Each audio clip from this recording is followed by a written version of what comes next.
Ang dating interested sa Gilas Pilipinas naturalization, ngayon ay losing interest na sa proseso. Hindi dahil sa skills, hindi dahil sa commitment sa basketball, at hindi rin dahil sa Philippines mismo.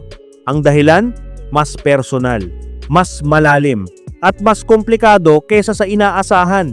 Sa likod ng naturalization process, may mga factors na hindi lang tungkol sa court kundi tungkol sa buhay, sa pamilya, sa future.